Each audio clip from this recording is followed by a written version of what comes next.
Hello, Zimbabwe, and welcome to Diaspora Diaries on SW Radio Africa, your independent voice.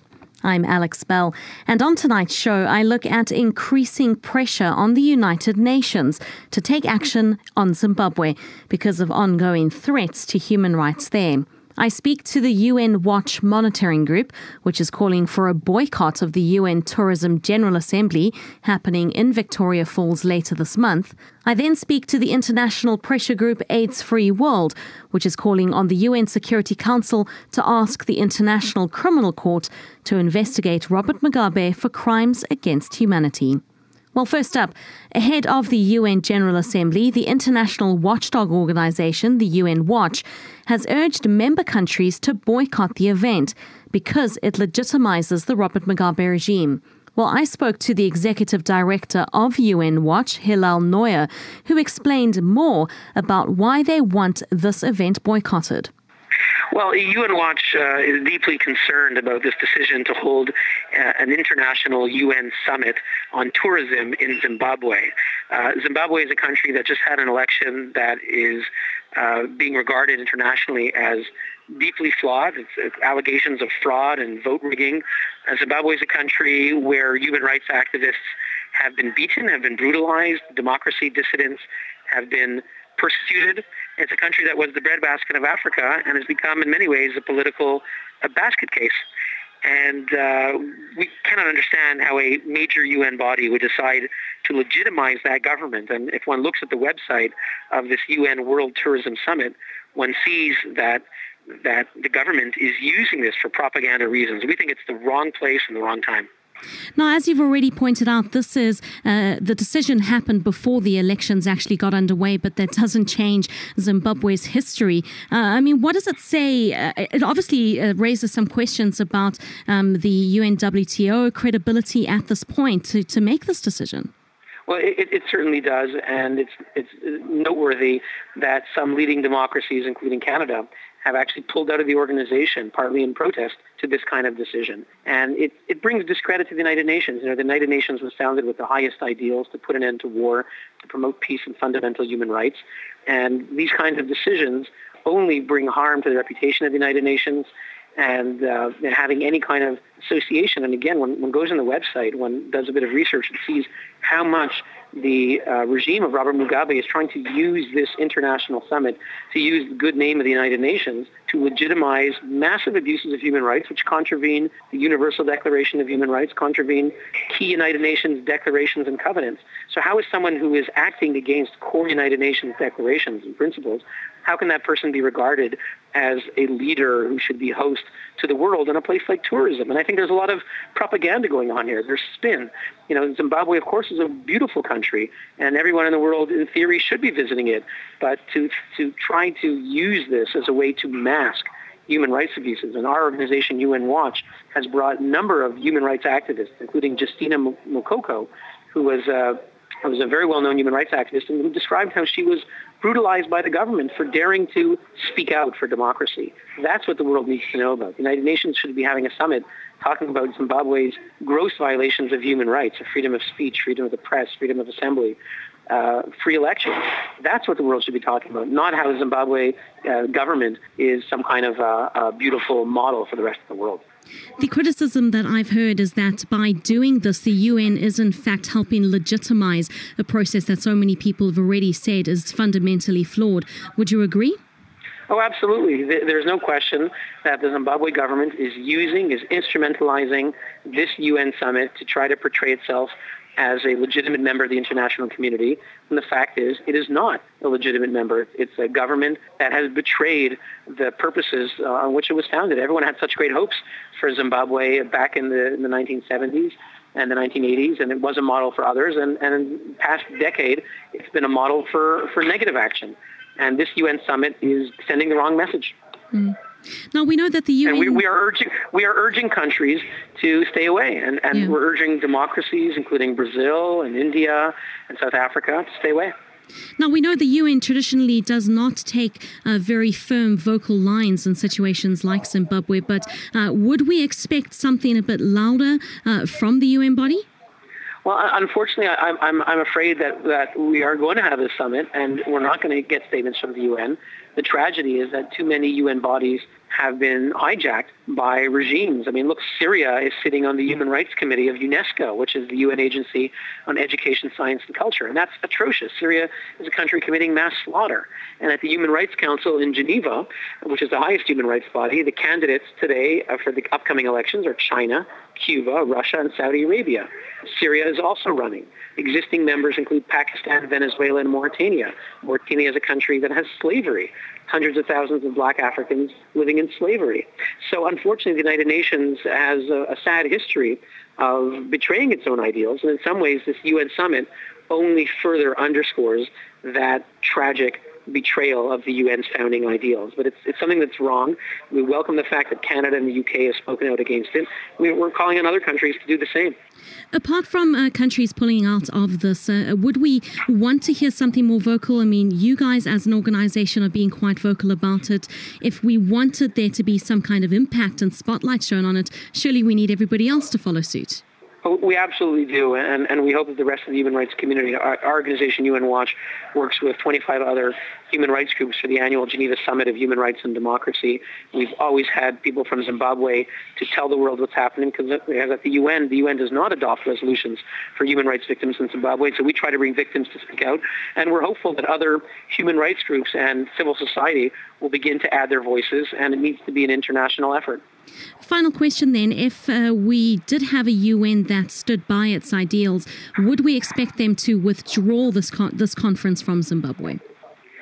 Absolutely. If the UN were living up to its own ideals, Zimbabwe would be the last destination that a summit with sort of this positive message of a great place to visit and so forth. And again, I want to reiterate that from a tourism, geography standpoint, of course, Victoria Falls and Zimbabwe is a beautiful country. But the problem is that this is being used to mask the human rights abuses. It's being used when it goes on the website. It talks about our leaders, Robert Mugabe. There are links to the government website, which are telling inaccuracies and misleading information and, frankly, lies. And the UN summit should not be used for that. And the UN summit would be following its own ideals. Zimbabwe, under this government, would be the last place. So it is our hope of UN Watch that there one day will be a true democratic Zimbabwe, and then we will urge the UN to have all kinds of summits there, and we'll urge people from around the world to contribute to that economy. That was Hillel Neuer, who is the executive director of UN Watch. Now, Newsreel by Zimbabweans for Zimbabweans. Stories and issues that you need to hear.